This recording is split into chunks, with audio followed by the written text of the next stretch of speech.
সত্যম পরম ধীমহি। তাহলে সত্য কে? হ্যাঁ, সত্য হলেন আমার প্রেমময়ী রাধারানী। দেখো না, তিনি পরম সত্য, যে সত্যের লয় নেই, ক্ষয় নেই, বিনাশ নেই, পরম সুখম। আমরা যে সংসারে সুখ ভোগ করছি এটা ক্ষণিকে, এটা এখানে আনন্দ নেই, এই সুখ ভেঙে যায়, এটা নিরানন্দ। কিন্তু যে সুখ ভাঙে না, লয় নেই, ক্ষয় নেই, বিচ্ছেদ নেই, বিরহ নেই, আনন্দ আনন্দ পরমানন্দ, সেই সুখ একমাত্র কোথায় আছে জানো? সেই প্রেম কোথায় আছে জানো? আমার রাধারানী চরণে। তাহলে আমরা যদি রাধারানীর কাছে যেতে চাই, রাধে রাধে বললেই রাধারানীর কাছে পৌঁছানো যাবে না, কারণ দেহেতে অপরাধ আছে প্রচুর। তাই কৃষ্ণ নামের বীজ এই দেহেতে না হয় অঙ্কুর। তাহলে অপরাধ মুক্ত হতে হবে আমাদেরকে, একনিষ্ঠ হতে হবে আমাদেরকে, অহমিকা ত্যাগ করতে হবে। আমি কি করব? রাধারানী যা করাবেন তাই হবে, আমার গোবিন্দ যা করাবেন তাই হবে, আমি করবার কেউ নই, এই সংসারটা আমার নই। এই দেখো আমরা যা বলি না সারাদিন, আমি আর আমার, এই বাড়িটা আমার, মন্দিরটা আমার, টাকা আমার, ব্যাংক ব্যালেন্স আমার, এই আমার আর আমি যত শব্দের সঙ্গে উচ্চারণ হবে, এগুলো সব মায়া, এগুলো সব আসক্তি, এগুলো বন্ধন। তাহলে আমাদেরকে যদি এই বন্ধন থেকে মুক্ত হতে হয়, তাহলে আমি আর আমারকে পরিত্যাগ করতে হবে। আমরা যা বলবো তার থেকে আমি আর আমারকে বাদ দিতে হবে। এই বাড়িটা কার? এই মন্দিরটা কার? গোবিন্দের। স্ত্রীটা কার? কৃষ্ণের। সন্তান কার? আমার রাধারানীর। আমি আর আমারটা বাদ দিয়ে দাও না তোমাদের জীবনের সকল শব্দ থেকে। যা কিছু আমি, তিনি প্রভু, তিনি মালিক, আমি তার ভিত্ত, চাকর। শাস্ত্রে বললেন না, একালে ঈশ্বর কৃষ্ণ আর সব বাকি ভিত্ত, যারে চাইছে নাচাই ইচ্ছে সে তাই ইচ্ছে করে নিত্য। ভিত্ত মানে চাকর। তাহলে আমি যদি চাকর হই, তাহলে আমি প্রভু কেমন করে হব? কেমন করে আমি মালিক হব? তাহলে আমি মালিক নই, তাহলে আমি চাকর। তাহলে আমাদেরকে সেই প্রেম লাভ করতে হবে। ভগবান বললেন বিনা প্রেমে নাহি মেলে নন্দলালা। তাহলে সেই বিশুদ্ধ প্রেম কীভাবে লাভ হবে? না প্রেমের এই যে দেখছো, আমার গুরু, তার গুরু, তার গুরু, ধ্রুব, কল্যাণ, মহারাজ, অম্বরীশ, এই জগতে যত যত ভক্তের যে অর্জিত প্রেম, এটা গুরু কৃপা প্রদত্ত।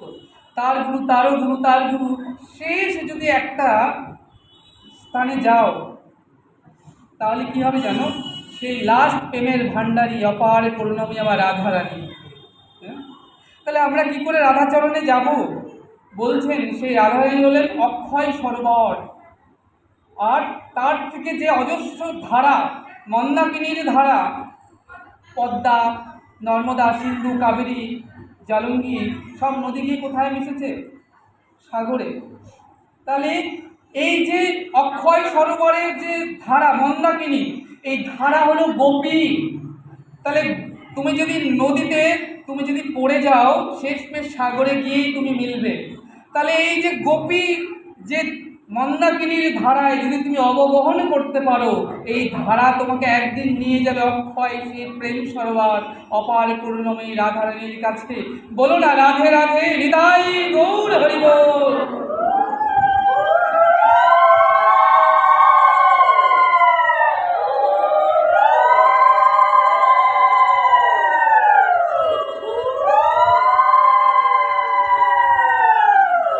জানাতো না চুপচাপ বসে থাকতে নেই, ঠাকুরজির কথায় মাঝে মাঝে জয়ধ্বনি দিতে হয়। এই জয় যায় তার কাছে, যত ধ্বনি হবে তত তিনি আনন্দিত হবেন।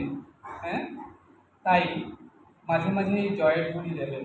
হ্যাঁ, আমরা জিহ্বাটাতে জয়ের ধ্বনি দেবার জন্য পেয়েছি, কৃষ্ণ প্রসাদ সেবার জন্য পেয়েছি, খাবার খাবার জন্য নয়। এই নয়নটা কেন পেয়েছি জানো? ওই ভুবন রূপ মাধুর্য দর্শন করবার জন্য, সুদর্শন করবার জন্য, কুদর্শন করবার জন্য নয়। এই হাতটা গোবিন্দ সেবার জন্য, মন্দির মার্জনা করবার জন্য, ফুলের মালা গাঁথবার জন্য, তার সেবার আনুকূল্য করবার জন্য। চরণটা পেয়েছি তার ধামে আসবার জন্য, ভক্ত সঙ্গ সৎসঙ্গে যাবার জন্য। এ দেহ, ভক্ত দেহকে আলিঙ্গন করবার জন্য, তাকে দণ্ডবাদ করবার জন্য। এই যে দেখছো ঠাকুরের যে পসরা, দেহটাও পসরা, তাহলে ওই পশুরায় যদি তুমি বিনা তুলসীতে দাও, লক্ষ উপচার দিল এক, তুলসী বিনা বিনা নাহি মানি। তাহলে এই দেহটায় মা যারা গুরুপাদ পদ্ম আশ্রয় করেছো, যদি কৃষ্ণ তুলসীর মালা গলায় না দাও, তাহলে কিন্তু মা দেহটাও এক নাহি মানি, গোবিন্দ সেবায় লাগলো না। যদি তুমি তার আগেই দেহ ছেড়ে চলে যাও, তাহলে আসা যাওয়াই সার হবে জগতে। 84 লাখ জনই আবার ভ্রমণ করতে করতে না জানি মনুষ্য দেহ পেতে কত জন্ম কেটে যাবে।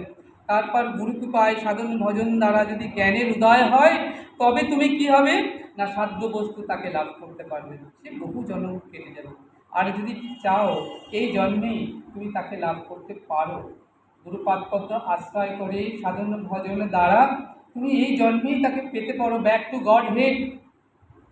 তাহলে তিনি অমৃত আর আমরা অমৃতস্ব পুত্রস্ব। তাহলে এই জগতে এলাম কেন জানো তো? কৃষ্ণ বলি সেই জীব ভগবাঞ্ছা করে, এতই পিচাসী মায়া তারে জাপটিয়া ধরে। কৃষ্ণকে ভুলে গেছি, তাই তো মায়া আমাদেরকে জাপতে ধরেছে। বল কেন কৃষ্ণ ভুলে গেলাম? এই জগৎটার নাম মা জড় জগৎ। জড় মানে কি জানো? মৃত্যুময় জগৎ, যেখানে আসলেই তোমাকে মরতে হবে। কবির ভাষায় জন্মিলে মরিতে হবে, অমর কিবা কোথা কবে। এখানে যারা এসেছো না তাদেরকে চলে যেতে হবে, জায়গায় খালি করবে। তাহলে এসেছিলে কেন? জীব সংসারে তো আইলু কৃষ্ণ বুঝিবার করে। তাহলে হৃদয়কে অনুতাপ হয়, আমার সাধন হলো না, আমার ভজন হলো না, আমার এক একটা করে দিন চলে যাচ্ছে। আমরা কোলের জীব কেমন জানো? কুয়োর মধ্যে পড়ে আছি। আমি তো চলছিলাম, চলতে চলতে একটা কুয়োর মধ্যে পড়ে গেছি। এখন কুয়োর মধ্যে যে পড়ে গেছি, সেই কুয়োর মধ্যে একটা ডাল ধরে ঝুলছি। তাহলে সেখানে যে ডাল ধরে আমরা ঝুলছি না, সেখানে কী হয়েছে জানো? সেই যখন পড়লাম, সে একটা ডাল ধরে যে ঝুলছি, নাড়া লেগে সেই ডালে কি একটা মৌমাছির বাসা ছিল, মৌচাক ছিল। এখন তারা কি করছে? নড়ে গেছে এবং আমাকে প্রতিনিয়ত দংশন করছে। কামনা, লোভ, বিষয় বাসনা, অর্থ আরো দাও। কী করেছো আমার জন্য? পিতামাতা হয়ে কী করেছো? তুমি মুখে রক্ত তুলে যতই রোজগার করো না কেন, কাউকে তুষ্টি করতে পারবে না সারা জীবন। কী করেছো? কী দিয়েছো আমার জন্য? আরও চাই, আরও বাড়ি, আরও গাড়ি, আরও সুখ, আরও বিষয়, আরও অর্থ, বৈভব। সুখের মধ্যে কখনো তাকে লাভ করা যায় না। একান্তভাবে কখন তাকে পাবে জানো? পৃথিবীতে যেমন এসেছিলে একলা, দেখবে শিশু যখন আসে একলা, বিয়ে করে বিয়ে বিবাহ বন্ধনে হয় 2, সন্তানাদি 3, 4, 5, 6। এবার দেখো মজাটা কেমন। সন্তান বিয়ে দিলে চলে গেল বিদেশে স্কলারশিপ নিয়ে, বললেন মা আসতে পারছি না, হ্যাঁ টাকা পাঠালাম। বলছে তোর বাবার তো খুব শরীর খারাপ। বলছে মা টাকা পাঠালাম, ছুটি পাইনি তো তাই আসতে পারছি না মা, ভালো থেকো। এ গাছে সে গাছে শুধু বেঁধে যে সন্তানকে তুমি বুকে রক্ত দিয়ে মানুষ করেছ, তোমার শেষ সময়টাও তুমি তাকে পেলে না কাছে। স্ত্রী বিয়োগ হবে, স্বামী বিয়োগ হবে, পরিজনরা তোমায় ছেড়ে যাবে। যখন সবাই চলে যাবে, তুমি নিঃস্ব হবে, সহায় সম্বল হবে, অর্থ নাশ হবে, সব কিছু নিঃস্ব হয়ে তুমি পথে এসে দাঁড়াবে। যখন চোখের জলে কাঁদবে অপার করুণাময়ী রাধে, করুণাময়ী রাধে, যখন দেবার সময় ছিল, দেহে যৌবন ছিল, তোমাকে দেবার মতো সময় থাকতো, তোমাকে দিই নাই। কার্পণ্য দোষপত স্বভাবা, দেবার সময় ছিল, তোমাকে তখন দিতে পারি নাই। আজ যাদের প্রিয়জন ভেবেছিলাম, আঘাতের পর আঘাতে আমি জর্জরিত, আমি রাজপথে এসে দাঁড়িয়েছি। আজ নিজের বলতে কেউ নাই, আমি নিঃস্ব, নিঃসহায়। যা করো হে গৌর হরি, যা করো হে রাধারানী, হে গোবিন্দ, তুমি বিনা হয় কি আছে আবার। এই যখন দশায় না আসবে, ততক্ষণ কৃপা হবে না, করুণা হবে না, অর্থের মধ্যে পাওয়া যায় না তাকে। হ্যাঁ, দুর্গাপুজোয় আমরা বলি না ধনং দেহি, যশ দেহি, পুত্রাঙ্গ দেহি। দুর্গাপুজোর মন্ত্র, কৃষ্ণ মন্ত্র জানো তো? ন ধনং, আমি ধন চাই না। ন জনং, জন চাই না। ন ধনং, ন জনং, ন সুন্দরী কবিতাং, আমি সুন্দরী রমণাও কামনা করি না। মম জন্মনি জন্মনীশ্বরে হয়তো কি ভক্তি তৈ। হে গোবিন্দ, তোমার চরণে জন্ম জন্মান্তর ধরে যেন আমার ভক্তি অটুট থাকে। কি চাইতে হয় গোবিন্দের কাছে আমরা জানি না। অর্থ চাই, টাকা চাই, কড়ি চাই, ওগুলো সব নোংরা আবর্জনা। গোবিন্দ বলেন বিশ্বব্রহ্মাণ্ডের অধীশ্বর, আমার কাছে কি নেই। কিন্তু একনিষ্ঠ সাধু ভক্ত ওগুলো চায় না। তাহলে এই যে দেখছো রাধাকুণ্ডের তটে বৃন্দাবনে অত বড় বড় কোটিপতির ছেলেরা এক খালি পায়ে এক টুকরো কাপড় পরে হে রাধে অপার করুণাময়ী রাধে বলে গড়াগড়ি যাচ্ছে কেন? তোমার কৃপা কখন লাভ হবে? সব ছেড়ে দিয়েছে, স্ত্রী পুত্র বাড়ি সব পরিত্যাগ করে পড়ে আছে ওই রাধা কুণ্ডের তটে। কেন গো? কিসের অভাব ছিল তার? বৈরাগ্য যতক্ষণ না উদয় হবে ততক্ষণ চেতনার উন্মেষই হবে না। চেতনার উন্মেষই হবে না। মহারাজ পরীক্ষিতকে দেখলে না, 7 দিন 7 রাত্রি হরিকথা শ্রবণ করে বৈরাগ্য হলো। তার আগে কি করেছিলেন? 70 বছর পর্যন্ত মৃগয়া করেছেন তিনি, হরিণ শিকার করে বেরিয়েছেন। 70 বছর বয়সে তিনি মৃগয়া করছেন, আমোদ প্রমোদের মধ্যে মতমত্ত হয়েছেন। যেই অভিসম্পাদিত হলেন অমনি রাজ্য রাজপাট স্ত্রী পুত্র পরিবার বিষয় আশয় সব পরিত্যাগ করে তিনি এক অবস্থায় চলে এলেন। কোথায়? না পবিত্র গঙ্গার তীরে। বললেন, কহত কৃষ্ণ কথা। আমার কুলের ঠাকুর গোবিন্দ, কারণ অর্জুন কৃষ্ণের সখা, অর্জুন পৌত্র নাতি মহারাজ পরীক্ষিত। তাহলে আমি আমার কুলের ঠাকুরকেই বুঝলাম না, আমোদ প্রমোদের মধ্যে রয়েছি। দেখো, আমরা অর্থ চাই, টাকা চাই, গাড়ি চাই, মনে করে এগুলো তো কাউকে যদি এখন 2000 টাকা দিয়ে দেওয়া হয় সে কত প্রসন্ন হবে। জানো তো, এগুলো একটা সময় মূল্যহীন হয়ে যায়। একটা ছোট্ট দৃষ্টান্ত দিলে তোমরা বুঝতে পারবে। একটা মনে করে বড় জাহাজ চলেছে, তোমরা টাইটানিকের নাম জানো তো। বড় জাহাজ চলেছে টাইটানিক সমুদ্র বক্ষ দিয়ে। জানো সেখানে অনেক হোটেল আছে, লজ আছে, খাওয়া দাওয়া, ভ্রমণ, সিনেমা হল, পার্ক, কি নেই। কোটি কোটি টাকা ব্যয় করে টাইটানিক জাহাজ হয়েছিল। এমন একটা জাহাজ সমুদ্র বক্ষ দিয়ে চলছে এবং সেখানে সবাই আমোদ প্রমোদের মধ্যে ডুবে রয়েছে, ভোগের মধ্যে ডুবে রয়েছে। কেউ খেলছে, কেউ ঘুমাচ্ছে, কেউ খাচ্ছে, কেউ নানান সুখের বৈভবের মধ্যে ডুবে আছেন। এমন সময় নাবিক এলেন, এসে বললেন, এই যে শুনছো, তোমাদেরকে বলছি, তোমরা যে জাহাজটাই করে চলেছ না সমুদ্রের পক্ষ দিয়ে, মাঝ সাগরে যাওয়ার পর জাহাজের তলাটা ফেসে গেছে, হু হু করে জল ঢুকছে বলে চলে এলেন। আর কিছু বললেন না। এখন সবাই দেখছে জাহাজে হু হু করে জল ঢুকছে, জল ঢুকছে। এখন এমন সময় কেউ যদি তোমাকে 2000 নোটের 1 বস্তা টাকা এনে দেয়, যদি বলে এই টাকাগুলো এনেছি তোমার জন্য, তুমি নেবে? কিংবা কেউ যদি 10 কেজি সোনা এনে দেয়, আমার সারা জীবনের সম্পদ, তুমি নেবে? সুন্দর রূপসী কন্যা যদি এসে বলে আমি তোমার হতে চাই, তুমি আমাকে গ্রহণ করবে? দেখো, তুমি বলবে একটু বাদেই সলিল সমাধি হতে চলেছি, একটু বাদেই প্রাণটা সাগরের মধ্যে তলিয়ে যাবে, কি করে বাঁচবো, কি উপায় করলে রক্ষা পাবো এই বিপদ থেকে, এছাড়া আর কোনো চিন্তা মাথায় নেই। কোথায় টাকা, কোথায় সোনা, কোথায় সুন্দরী যুবতী, সব ভেসে গেল। দেখো, এগুলো এখন নিষ্প্রয়োজন, কোনো প্রয়োজন নেই এগুলোর। অথচ এই নিষ্প্রয়োজন পেছনে আমরা সকাল থেকে রাত পর্যন্ত ছুটে বেড়াই, দৌড়ে বেড়াই। অর্থ প্রয়োজন আছে ঠাকুর সেবা করতে। 2টো রুটি হলে হয়তো আমার রাতে চলে যায়, 10টা রুটির পেছনে গাধার মধ্যে ছুটে বেড়ায়। হ্যাঁ, তাই রাধারানী বললেন, পাবন যাহার নাম পাপ নাশে অবিরাম, যে নাম গোপীনাথে গায়। মানুষ্য কার কথা? গোপীনাথে যে নাম গায়। হ্যাঁ, গোপীনাথে কি নাম? রাধা নাম। রাধা রাধা গোপীনাথে বলেন রাধে রাধে রাধে রাধে রাধা রাধা রাধা রাধা হারাধে হারাধে হারাধে নিতাই গৌর হরিব।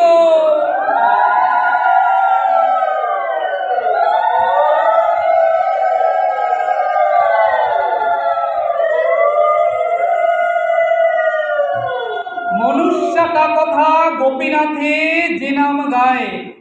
কেউ যদি রা বলে, ধা শুনিবার করে, সে এখনো রাধা বলেনি, শুধু বলেছে রা। কেউ যদি রা বলে, ধা শুনিবার করে, গোপীনাথ তার পিছু পিছু ধায়। তাহলে এখন প্রশ্ন আসবে, আমি কৃষ্ণ কৃষ্ণ বলবো না রাধা রাধে বলবো? যদি প্রশ্ন আসে, আমি ভজন করছি গুরুপাদপদ্ম আশ্রয় করে, আমি আমার ভজনের বস্তু কী হবে? কৃষ্ণ কৃষ্ণ বলবো না রাধে রাধে বলবো? গৌড়ীয় বৈষ্ণব যা গুরুপাদপদ্ম আশ্রয় করে ভজন করছেন, তিনি বলবেন আমি কৃষ্ণ কৃষ্ণ বলবো না, আমি রাধে রাধে বলবো। কেন? না, রাধা নামে আছে গোবিন্দ বাধা। কেন? না বলছেন কেউ যদি রা বলে ধা শুনিবার তরে গোবিন্দ তার পিছু পিছু ধায়, সেখানে ধা বলেনি।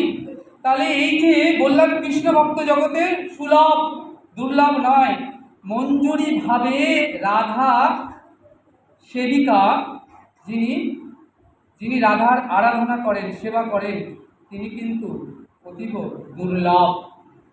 আমাদেরকে এই মঞ্জুরি ভাব নিয়ে ভজন করতে হবে। মঞ্জুরি মানে নারী, গোপীর আনুগত্য হইয়া যেজন ভজে, হ্যাঁ, সেজন কৃষ্ণ পায় তরা হইয়া। অর্থাৎ তুমি যদি গোপীর ভজন আনুগত্য ছাড়া ভজন করো, তাহলে গোবিন্দকে তুমি লাভ করতে পাবে না। তাহলে কি বললেন? এখন দেখো এই যে মঞ্জুরি ভাব নিয়ে তিনি ছুটছেন হা রাধে রাধে বলে, কেন না তার সেবা কি আলত্য সেবা। আলত্য মানে আলতা পরানো। তিনি কি করেন? গোপীনাথের, তিনি রাধারানীর চরণে আলতা পরান, এটা তার সেবা। যারা গুরুপাদপদ্ম আশ্রয় করেছে প্রত্যেকের একটা গুরুদেব সেবা দিয়েছেন, যাদের মঞ্জুরি স্বভাব দিয়েছেন তাদের সেবা দিয়েছেন গো। কেউ হয়তো আলতা পরান, কেউ হয়তো চোখের কাজল পরান, কেউ হয়তো তার নুপুর পরান, কেউ হয়তো অন্য কিছু চরণ সেবা আছে, কেউ অন্যান্য সেবা আছে। এই সেবাটা কিন্তু গুরুদেব থেকে অবশ্যই জানতে হবে যে আমার কি সেবা। দেহ পাত হয়ে যাবে, সেবা পাত হবে না। দেহ ছাড়ার পরেও সেবা চলতে থাকবে। এটা জড়জাগতিক পঞ্চভৌতিক শরীর, এটা চলে যাবেই, তারপরও সেবা কোনোদিনই যাবে না। তাহলে আমাকে সেই মঞ্জুরি স্বভাবের সেবা গুরুদেব থেকে জানতে হবে। অর্থাৎ আলতা পড়াবেন রাধারানীর চরণে, ছুটতে ছুটতে আসছেন। আর তিনি এখন ছুটছেন রাধে রাধে বলে, কিছু কিছু গোপীনাথ ছুটছেন, অর্থাৎ গোবিন্দ ছুটতে ছুটতে আসছেন। পেছনে ফিরে তাকিয়েছেন মঞ্জুরি সাধিকা, বলছে কি গোপীনাথ তুমি কেন এলে? গোবিন্দ আসছেন পিছু পিছু, তাকে বলছেন কেন এলে? যাও যাও যাও, বেরিয়ে যাও, এখন আমার সময় নেই তোমার সঙ্গে কথা বলবার, আমার সেবায় দেরি হয়ে যাচ্ছে, আমার এখন রাধারানীর চরণ সেবা করতে হবে, আলতা পড়াতে হবে। তুমি পারো আলতা পড়াতে? তুমি তো পারোই না, তুমি তো অসমর্থ। একবার রাধারানীর চরণে কৃষ্ণ নাম লিখতে গিয়ে চোখের জলে ধুয়ে যায়, তুমি তো অসমর্থ, তুমি কি আলতা পড়াবে? যাও যাও যাও, বেরিয়ে যাও, আমার দেরি হয়ে যাচ্ছে। আমার যদি সেবায় বিলম্ব ঘটে না, তাহলে রাধারানী বহু বহু সাধনার ফলে কুঞ্জের সেবা অধিকারী লাভ করেছি, তাহলে রাধারানী আমাকে কুঞ্জ থেকে বহিষ্কার করে দেবে। দেখুন গোবিন্দ সামনে দাঁড়িয়ে আছেন, তাকে তিরস্কার করে বের করে দিচ্ছে। বলছে রাধাপদ দাসীর নিষ্ঠাবান, সব দাসী নয়, নিষ্ঠাবান দাসীর এত স্পর্ধা, এত দুঃসাহস যে সামনে গোবিন্দকে দূর করে বের করে দিচ্ছেন। সেবিকা বলছেন আমি জেনে গেছি, আমি বুঝে গেছি। কি বুঝেছি জানো? রাধা চরণে মন দিলে তুমি বাধা থাকো। আমি রাধা যদি বলি, রাধা বলে যদি ডাকি, তাহলে তুমি ছুটে আসো। আমি বুঝে গেছি, আমি জেনে গেছি। হ্যাঁ, তাহলে ওই রাধার চরণ ধুলি, ধুলি কণাকা, সেটা হচ্ছে কি জানো? ঔষধি সম। হ্যাঁ, গোবিন্দের ঔষধি সম। আমি জেনে গেছি, আমি এটা বুঝে গেছি। দেখো আমাদেরকে যতক্ষণ এই মঞ্জুরি ভাব হবে, ততক্ষণ কিন্তু সাধন ত্বরান্বিত হবে না। বৃন্দাবনে যদি যাও, গোপীর নয়ন দিয়ে দেখতে হবে। নিজের এই দেহ নয়ন, জল নয়ন দিয়ে দেখলে ওই নোংরা রাস্তা, জঞ্জাল, গু, ড্রেনের নোংরা, এগুলোই দেখবে। আর গোপীর যদি নয়ন দিয়ে দেখো, দেখবে অপ্রাকৃত, এই তো সেই মাধুর্য মণ্ডিত বৃন্দাবন ভূমি, যে বৃন্দাবনের প্রতি পদক্ষেপে চলেছেন আমার প্রাণনাথ গোবিন্দ, চলেছে রুনুঝুনু নুপুর বাজিয়ে। এই তো সেই সেবাকুঞ্জ, এই তো গিরিরাজ, এই তো রাধাকুণ্ড, এই তো শ্যামকুণ্ড, হ্যাঁ, এই তো অপ্রাকৃত বৃন্দাবন। এখানে লীলা করেছেন বৃন্দাবন বিহারী। গোপীর নয়ন দ্বারা বৃন্দাবন দর্শন করতে হবে, ছুটতে হবে গোপীর মতো একনিষ্ঠ হয়ে হারাধে হারাধে বলতে বলতে। বলো না রাধে রাধে। আজকে যখন কি হয়েছিল জানো? গোবিন্দ জেনেছিলেন তাকে বৃন্দাবন থেকে চলে যেতে হবে মথুরায়, দেহ নিয়ে তাকে চলে যেতে হবে। মাধুর্যমণ্ডিত গোবিন্দ, তাকে চলে যেতে হবে মথুরায়। তিনি এটা বুঝে গেছিলেন, তিনি জেনে গেছিলেন। সেই দিন দৃঢ় হলো যেদিন অক্কুর এসেছিলেন বৃন্দাবনে। অক্কুর যখন বৃন্দাবনে এলেন কৃষ্ণ বলরামকে নিয়ে যাওয়ার জন্য, তখন কী হয়েছিল জানো? গোবিন্দ বললেন, অকুর। অকুর কি হয়? গোবিন্দের কাকা। একটু বোঝাও না গোপীদের, একটু বোঝাও না কাকা। দেখো না কেমন রথের সামনে সব গোপীরা শুয়ে শুয়ে পড়ে আছে, একটু বোঝাও না। মা যশোমতী, নন্দ বাবা রাজি আছেন। আমি বৃন্দাবন থেকে মথুরায় যাব, সেখানে একটা প্রতিযোগিতা হবে, ধনুর্ভঙ্গ প্রতিযোগিতা। আমি সেই প্রতিযোগিতায় অংশগ্রহণ করব, আমি বিজয়ী হব। সেই প্রতিযোগিতায় আমাকে নির্বাচন করা হয়েছে, আমি সেই প্রতিযোগিতায় গিয়ে বিজয়ী হব। নন্দ মহারাজ, মা যশোমতী তারা রাজি হয়েছেন। এই ব্রজগোপীরা রাজি হচ্ছে না কেন? অপুর কাকা, তুমি একটু ব্রজগোপীদের বোঝাও না, বোঝাও না গো। অপুর এলেন, বললেন, হে ব্রজগোপীগণ, তোমরা কি গো? কৃষ্ণ আজ যাবে তো কাল ফিরে আসবে, তোমরা অমন করে রথের চাকার সামনে সব শুয়ে শুয়ে পড়ে আছো। তোমরা সরে যাও, সরে গিয়ে রাস্তা করে দাও, আমরা মথুরায় যাই। এমন সময় প্রেমময়ী রাধারানী এলেন, এসে বলেন, অপুর, ও কাকা, অপুর নামটা তোমায় কে রেখেছিল গো? অপুর মানে যিনি নিষ্ঠুর নন। তুমি নিজেকে প্রশ্ন করো তো, তুমি কি নিষ্ঠুর নও? এই যে রথটা দাঁড়িয়ে আছে, হা করে যেন আমাদেরকে গ্রাস করবে, আমাদেরকে গিলে খাবে, আর ওই রথের চাকাগুলো আমাদের দেহের উপর থেকে পেষণ করে চলে যাবে, আমাদের প্রাণটা নিয়ে যাবে, আমরা জিয়ন্তে মরে যাব। হ্যাঁ, এটা যদি জগতের জীব জানতে পারে, সেদিন কি তোমাকে নিষ্ঠুর বলবে না? তারা তো বলবে, তুমি অক্রূর নও, তুমি ক্রূর কাকা, তুমি নিষ্ঠুর কাকা।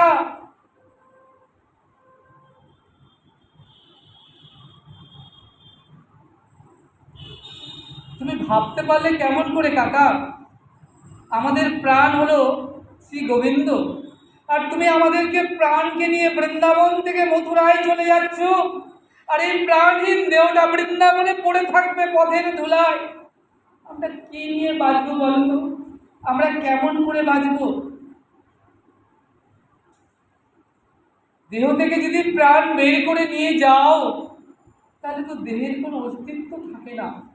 আমরা এই দুটো নয়ন দিয়ে যখন গোবিন্দ বদন দর্শন করি, তখন বিধাতাকে বলি, হে বিধাতা, তুমি যোগ্য সৃজনে জানো না, কোটি আঁখি নাহি দিলে, দিলে আঁখি দুই, তাহাতে নিমেষ দিলে কি দেখিব মুই। আমাদের যদি কোটি কোটি আঁখি দিতে না, তাহলে আমরা গোবিন্দের ওই ভুবন মাধুর্য, রূপ মাধুর্য দর্শন করে আমাদের নয়নের সার্থকতা লাভ হতো। তা তো দিলে না, দুটি আঁখি দিলে, তাতে আবার নিমেষ দিলে, চোখের পলক দিলে, কি দেখিব মুই। তাই আমার বিধাতাকে দোষারোপ করি, হে বিধাতা, তুমি যোগ্য সৃজনে জানো না। যুগায়িতং প্রাবিশয়িতং শূন্যায়িতং জগৎ সর্বে গোবিন্দ বিরহে নামে। অর্থাৎ ক্ষণকাল, ক্ষণ মুহূর্ত যদি আমরা গোবিন্দকে না দেখি, যুগায়িতম প্রাবিশয়িতম, অর্থাৎ ক্ষণকাল গোবিন্দ বদন দর্শন না করলে আমাদের যে যুগ, মনে হয় কত যুগ, কত কাল বধূকে দেখি নাই। গোপীরা ভাব বিরহের সাগরের মধ্যে পড়েছে। অর্থাৎ কৃষ্ণ চলে গিয়েছেন বলে বিরহ এসেছে তা নয়, একটা বিরহ আছে, ভাব বিরহ। কৃষ্ণ আছে সামনে, কিন্তু বিরহটা কেমন জানো? এই বুঝি তাকে হারালাম, এই বুঝি বধূকে হারিয়ে ফেললাম। ভাবের বিরহ, ভাবের সাগরে। হ্যাঁ, বলছেন, কৃষ্ণ বিরহে শুকিয়ে গেছে বোঝ সরসীর জল। আর সেই গ্রীষ্মের দাবদাহে যখন কোনো সরসীর জল শুকিয়ে যায় না, তখন কি হয় জানো? তখন সেই সরসীর জলের মধ্যে যে কুর্মগুলো, অর্থাৎ কচ্ছপগুলো থাকে, সেগুলো জল না থাকলে কী হয়? শুধু কাদা, কাদার মধ্যে মাথা গুঁজে কোনো রকমের প্রাণটি হাতে ধরে বেঁচে থাকে, না মরে। তাহলে আজ কৃষ্ণ বিরহে মনে হচ্ছে যেন কৃষ্ণ বিরহ চলছে, শুকিয়ে গেছে বোজ সরস্বতীর জল, আর আমরা বোজবাসীগণ সেই জল তো নেই, সেই কাদার মধ্যে মাথাটি গুঁজে না মরে কোনো রকম হা কৃষ্ণ বলে কোনো রকম প্রাণকে ধারণ করে বেঁচে আছি, কোনো রকমে আমরা আছি বেঁচে। তাই কাকা, তুমি কেমন করে বুঝবে? হ্যাঁ, তুমি তো প্রেমই জানো না, প্রেমের তত্ত্ব শিখেছো? শেখো নাই, তাহলে আগে শিখতে হবে। তুমি আমাদেরকে বৃন্দাবনে এসেছো প্রেমের তত্ত্ব জানাতে, কিছু জানাতে গেলে আগে তাকে শিখতে হয়। কিছু দান করতে গেলে নিজের ভাণ্ডারে কিছু জমা করতে হয়, তবে খরচ করা যায়। যার ভাণ্ডারে কিছু জমাই নেই সে কেমন করে খরচ করবে?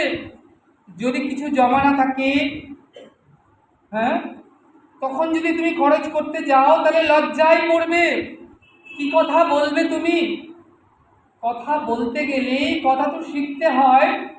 তুমি যদি কিছু শিখে না আসো তাহলে তুমি লজ্জায় পড়বে। বৃন্দাবনে দাতা নয়, বৃন্দাবনে গ্রহিতা হতে হবে, হাত উপুর করে নয়, হাতটা পাততে হবে। ওই দেখো বৃন্দাবনে তরুলতা, তারাও কয় কৃষ্ণ কথা। বৃন্দাবনে যারা বৃক্ষ আদি পুষ্প দিচ্ছে, ফল দিচ্ছে, পাখির কুঞ্জন শোনাচ্ছে, এত বড় দাতা হয়েও গ্রহিতার মতো হাতটা নিচু করে পেতে আছে কি জানি পাবার আশায়। তাই ও কাকা, কাকা দেখো না বোঝো গোপীদের চোখে জল, তারা সব ভাব ও বিরহে নিমগ্ন হয়েছে, তারা ভাব বিরহে ভাব সাগরের মধ্যে তারা ডুবে যাচ্ছেন। অক্কুর কোনোদিন ভাবতে পারেননি তাকে এতগুলো কথা শুনতে হবে বৃন্দাবনে এসে, তিনি কোনোদিনও কল্পনাও করতে পারেননি আজ অক্কুরের দু চোখে জল ছলছল করছে, মাথাতে নিচু করে আছেন। এমন সময় গোবিন্দ ছুটে এলেন, বলেন অক্কুর, অক্কুর তুমিও ভেসে গেলে গোপীর নয়নে জলে। অক্কুর আমি ভেসে যাই, জগন্নাথ ভেসে যায়, জগৎপতি ভেসে যায়, আর তুমি কোথাকার কে হে? তুমি তো ভাসবেই। জগন্নাথ ভেসে যায়। এই যে জগন্নাথের যে রূপটা আমরা আস্বাদন করলাম এর আগেই শুরুতে, এই রূপটা কিন্তু এমন রূপটা কেন জানো? এটা রাধার রানীর প্রেমের কারণে। যখন কথা হচ্ছিল তখন কি হচ্ছিল? কথা হচ্ছিল, হ্যাঁ, তখন জগন্নাথ কথা শুনছিলেন, শুনতে শুনতে জগন্নাথ বলদেব সুভদ্রারা কথা শুনছিলেন, বলছিলেন, কথা হচ্ছিল, বলছিল, হ্যাঁ, আবার কথা চলছিল, বলছিল, বলতে বলতে যখন কথা থেমে গেল তখন আবার শক্ত হয়ে গেল। ওই জগন্নাথের চোখ হাত পা শেষ হয়ে গেল না, শক্ত হয়ে গেল, কথা যখন থেমে গেল তারাও।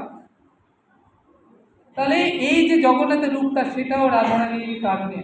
তাই আজকে গোবিন্দ বলছেন অক্কুর, আমি পর্যন্ত গোপীনাথ ভেসে যায়, গোবিন্দ ভেসে যায়, জগতে ভেসে যায়, তুমি কার কথা? তুমি কোথাকার কে হে? তুমি ভাসবে না?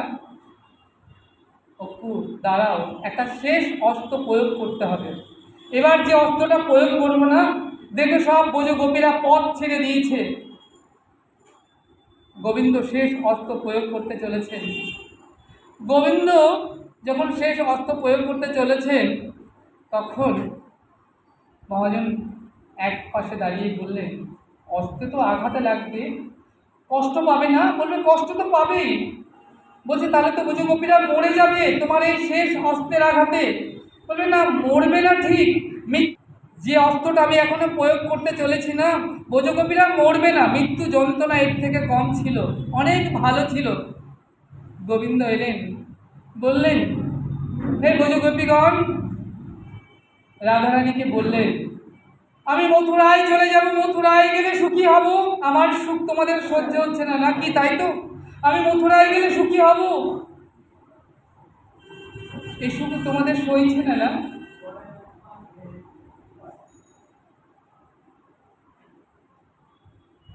যখন রাধারানীকে বললেন যে আমি মথুরায় চলে যাব, মথুরায় গেলে আমি সুখী হব, আমি সুখী হব, তোমাদের এই সুখ সইছে না? তোমরা নিজেদেরকে প্রেমিক বলো, প্রেমে ত্যাগ করতে হয় ত্যাগ শেখনি, প্রেমে বলিদান দিতে শেখনি, তোমাদের নিজেদেরকে তোমরা প্রেমিক বলো। যখন এই কথা বললেন রাধারানী, এই কথাটা দেখো মা, এখানেই প্রেম, এখানেই ভালোবাসা, এই কথাটা রাধারানীর এফোর ওফোর হয়ে গেল। কেন জানো? যিনি নিজেকে তিলে তিলে শেষ করে দিয়েছেন, নিঃশেষ করেছেন গোবিন্দ সেবায়, হ্যাঁ, ওই চন্দন তুলসী তিল দ্বারা এ দেহ সমর পিনু দয়া না ছাড়িও মাধব। রাধারানী কি করেছেন না, চন্দন তুলসী তিল দ্বারা, অর্থাৎ নিজের জন্য একটা তিল পর্যন্ত রাখেনি যিনি, সব ওই গোবিন্দ চরণে নিবেদন করে আছেন, নিবেদিতা। কৃষ্ণ আরাধিকা, যিনি কৃষ্ণের আরাধনা করেন, কৃষ্ণ সুখে যিনি সুখী, কৃষ্ণ সুখের প্রতিমূর্তি, হ্যাঁ, যিনি অপার করুণাময়ী, তাকে যখন এই কথাটা শুনতে হলো যে আমি মথুরায় যাব, মথুরায় গেলে সুখী হব, এই সুখ তোমার সইছে না, না তুমি নিজেকে প্রেমিকে বলো। রাধারানীর এই অস্ত্রটা এফোর ওপর হয়ে গেল। যিনি সর্বস্ব সমাপন করে বসে আছেন, ব্রজ গোপীদেরকে বললেন, ব্রজ গোপী তারা শুনতে পেলি না গোবিন্দ কি বললো? গোবিন্দ মথুরায় যাবে, মথুরায় গেলে সুখী হবে, কাঁদছিস কেন তোরা? পথ ছেড়ে দে, পথ ছেড়ে দে, কাঁদছিস কেন? আজ তো আমাদের বড় আনন্দের দিন, কৃষ্ণ সুখী হবে যে। হ্যাঁ, তোরা যদি কাঁদিস তোদের চোখের জলে পথ ভিজে যাবে, পথ ভিজে গেলে পথটা কাদা হবে, ওই কাদায় অপুরে রথের চাকা আটকে যাবে, গোবিন্দের আর মথুরায় যাওয়া হবে না, তার সুখী হওয়া হবে না। কাঁদছিস কেন? জানি যদিও সারা জনম কাঁদতে হবে আমাদেরকে, তবে আজ তোরা কেউ কাঁদবি না, কেউ তোরা আজ চোখের জল ফেলবি না, আজ তো আমাদের আনন্দের দিন, চল আমরা আজ ধেই ধেই করে নাচি, আমরা ধেই ধেই করে নাচতে থাকি। হ্যাঁ, কৃষ্ণ সুখী হচ্ছেন যে। হ্যাঁ, তোরা পথ ছেড়ে দে, সবাই পথ ছেড়ে দে, ব্রজ গোপীদেরকে রাধারানী বললেন। অমনি ব্রজ দেবীগণ সব পথ ছেড়ে দিলেন। কৃষ্ণ অক্কুরকে বললেন, অক্কুর তাড়াতাড়ি চালাও, তাড়াতাড়ি তড়া করে চালাও, যত তাড়াতাড়ি সম্ভব রথটা চালিয়ে নিয়ে চলো মথুরার দিকে। কেন, এর পরে কি হবে, কি দৃশ্য আমাকে দেখতে হবে আমি জানি না, নিজেও জানি না। এমন দৃশ্য দেখতে না হয়, যদি এমন কোনো দৃশ্য দেখতে হয়, আমার হয়তো বৃন্দাবন ছেড়ে মথুরায় আর যাওয়া হবে না। তাই অক্কুর তড়া করে রথ চালাও, তার যত তাড়াতাড়ি সম্ভব রথ চালাও, খুব জোরে দ্রুত চালাও, দ্রুত আরো দ্রুত, অক্কুর আরো দ্রুত চালাও। অক্কুর রথ ছেড়ে দিলেন, কৃষ্ণ বলরাম এসে রথের উপর বসলেন। অক্কু রথ ছেড়েছেন, রথটা দ্রুত গতিতে চলছিল বৃন্দাবন থেকে মথুরার দিকে। বৃন্দাবন চন্দ্র হয়ে বৃন্দাবনকে আধার করে দিল, বৃন্দাবনটা আধার হলো, অন্ধকার ঘনিয়ে এলো বৃন্দাবনে। কৃষ্ণ সূর্য মথুরার পারে ছুটে চলেছেন, বৃন্দাবনবাসী সেই আধারের মধ্যে নিমগ্ন হলো। দ্রুত গতিতে রথ চলছিল মথুরার দিকে। গোবিন্দ সব জানেন, পিছন ফিরে যেই তাকিয়েছেন, দেখছেন ব্রজ দেবীগণ প্রেমময়ী রাধারানী ওই রথের পেছনে ছুটছেন, রথের পেছনে ছুটছেন। হা কৃষ্ণ, হা বধূ, হা প্রাণপেষ্ট, হা প্রাণনাথ, হা ব্রজ বিহারী, হা ব্রজনাথ, হা আর্তিহারী, হা প্রাণনাথ বলে সব ব্রজ দেবীগণ রথের পেছনে ছুটছেন। যতক্ষণে প্রাণ আছে তারা ছুটে চলেছে, এই বুঝি তার প্রাণ দেহ থেকে বেরিয়ে যাবে, এই বুঝি ব্রজ দেবীগণ, এই বুঝি প্রেমময়ী রাধারানী, এই বুঝি মারা যাবে, এই বুঝি মরে যাবে। প্রাণটি হাতে নিয়ে ছুটছে, হা প্রাণনাথ, হা ব্রজ বিহারী, হা ব্রজনাথ, ছুটছেন ছুটছেন। গোবিন্দ রথ দ্রুত গতিতে ছুটে চলেছে বৃন্দাবন থেকে মথুরার দিকে। গোবিন্দ যে পিছন ফিরে তাকিয়েছেন, দেখছেন যতক্ষণ প্রাণ আছে দেহে তারা ছুটছেন ছুটছেন ছুটছেন, প্রেমময়ী রাধারানী ছুটছেন। গোবিন্দ আর থাকতে পারলেন না, ব্রজনাথের হৃদয় যেন ভেঙে চৌচির হয়ে যাচ্ছে। গোবিন্দ বললেন, অক্কুর কাকা, ও কাকা রথ ধীরে চালাও, রথ ধীরে চালাও, আমার ব্রজ দেবীগণ বাজবে না, আর মারা যাবে তারা। ওই দেখো একের পর এক ব্রজ দেবীগণ পড়ে যাচ্ছে পথে ধুলায়, ওই দেখো আমার প্রেমময়ী রাধারানী ধুলায় পড়ে গেল, এই বুঝি মারা গেল। অক্কুর কাকা রথ থামাও,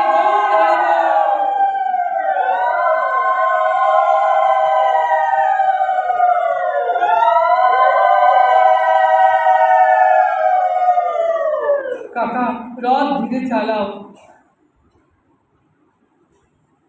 কাকা রথ ধীরে চালাও, রথ দাঁড় করাও কাকা।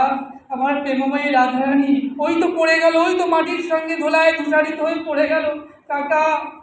কৃষ্ণের হ্যাঁ কথা শুনে অপু রথ দাঁড় করালেন। গোবিন্দ ছুটে এলেন, দেখলেন ব্রজদেবীগণ সবিতা রাধারানী সব ধুলায় লুটিয়ে পড়ে আছেন, দেহে প্রাণও নেই। মনে হচ্ছে যেমন ওই ধরিত্রীর সঙ্গে তারা সব লীন হয়ে রয়েছে। কৃষ্ণ ছুটে এলেন, প্রেমময়ী রাধারানীকে আলিঙ্গনে দিলেন।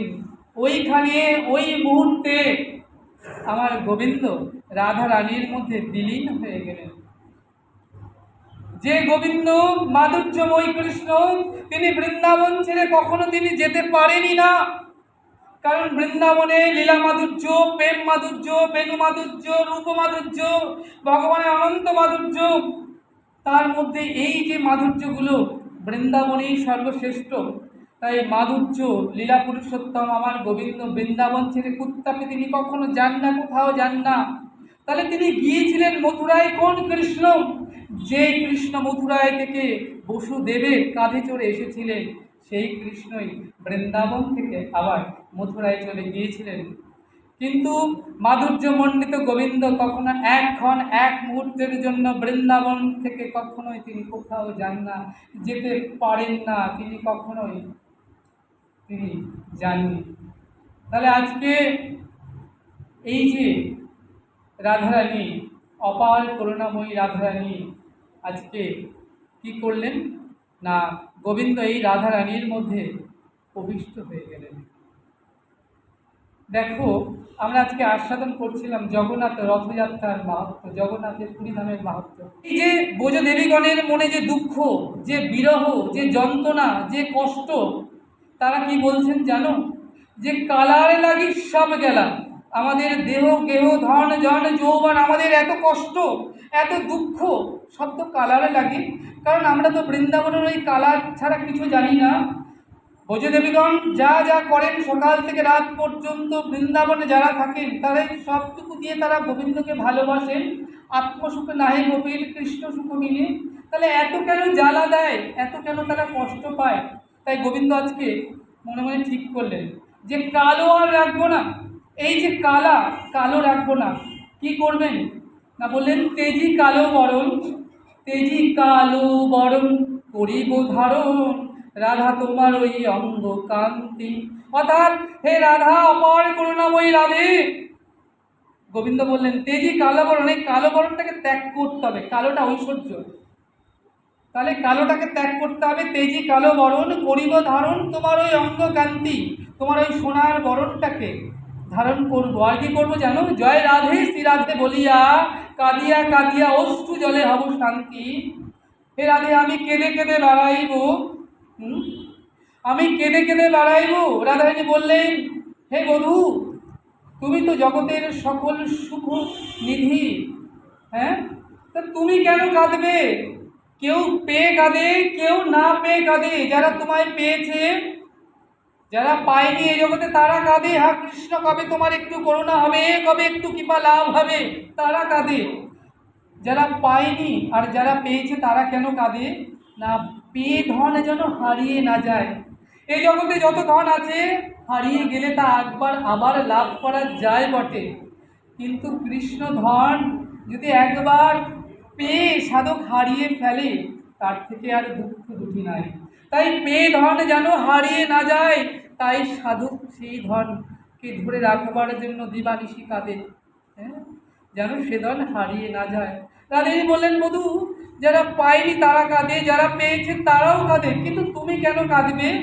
গোবিন্দ বললেন আমি কেন কাঁদবো? রাধে তুমি জানো, জগতের জীব কাঁদিতে জানে না, তাই স্ত্রীর জন্য কাঁদে, পুত্রের জন্য কাঁদে, বিষয় আশয় সম্পত্তি মান প্রতিপত্তির জন্য কাঁদে, কিন্তু কৃষ্ণ বলে তারা কাঁদতে জানে না। হা কৃষ্ণ আমি তোমার হলাম বলে কাঁদতে জানে না। বলো না রাধে রাধে। আজকে গোবিন্দ বলছেন জগতের জীব কৃষ্ণ বলে কাঁদতে জানে না। আমি কেঁদে জীবকে কাঁদা শেখাইব, কেমন করে কাঁদতে হয়, কেমন করে কৃষ্ণ কৃষ্ণ বলে কাঁদতে হয়। আমি কেঁদে জীবকে কাঁদা শেখাই। তাহলে কৃষ্ণ বলে কাঁদে যদি জীব একবার, এই মায়াময় দুঃখের সংসার হতে কৃষ্ণ তারে করে পার। তাহলে কৃষ্ণ কাকে পার করবে? আমার যারা এই জগতে কাঁদতে শিখেছে, হ্যাঁ, তাদেরকে তো গোবিন্দ পার করবে। কৃষ্ণ তোমার গোলাম বলে যদি জীবে কাঁদে একবার, তাহলে মায়াময় দুঃখের সংসার থেকে কৃষ্ণ তাকে করে পার। তাহলে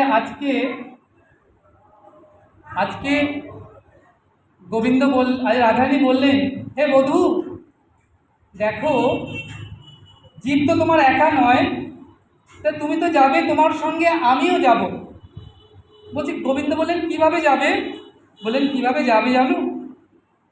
রায় অঙ্গে শ্যামঙ্গ মিশিয়ে দুই অঙ্গ এক করে আমরা গৌরাঙ্গ হব, আর নদিয়ার সচিগর্ভ সিন্ধু মাঝে এসে উদয় হব। হ্যাঁ, আর বিচ্ছেদ নয়, আর বিচ্ছেদ নয়, আর বিরহ নয়।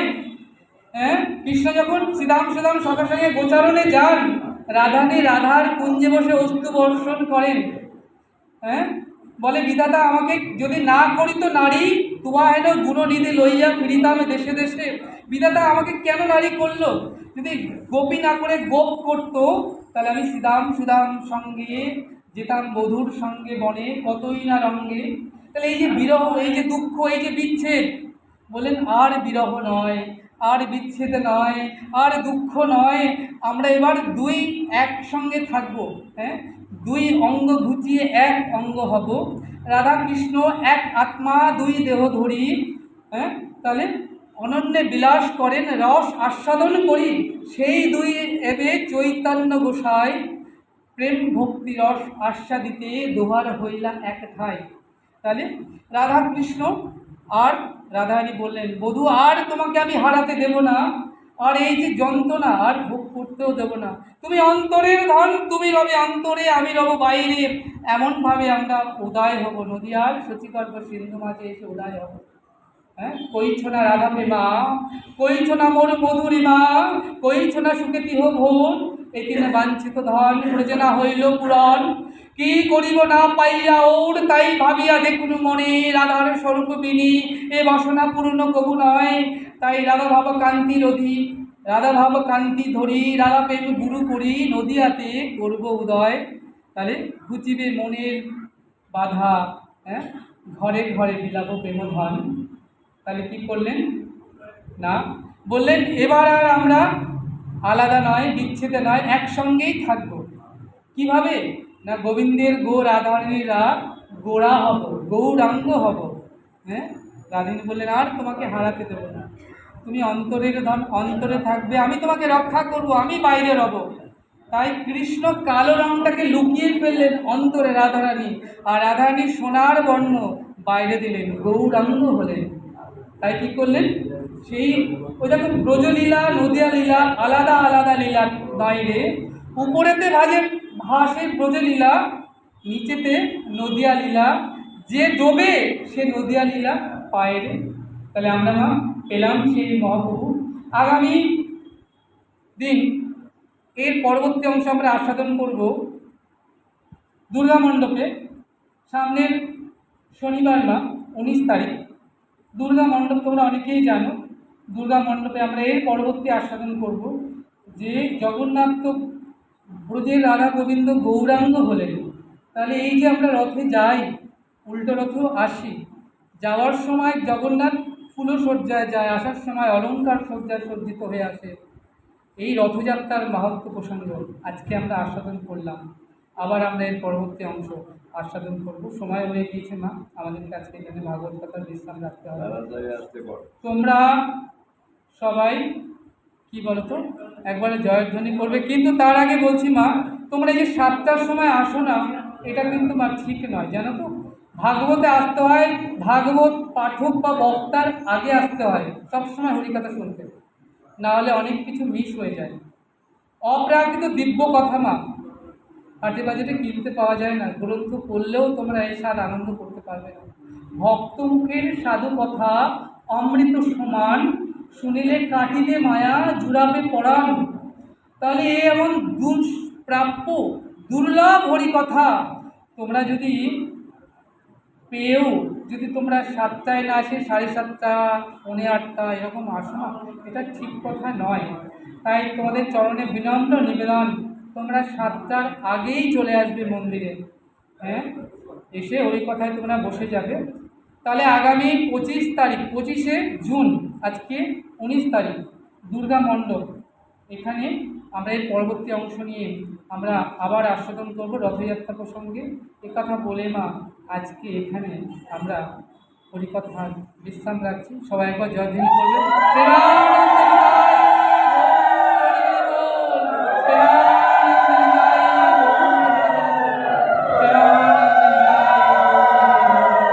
जय जय श्री राधेश्याम, जय जय श्री राधेश्याम, जय जय श्री राधेश्याम।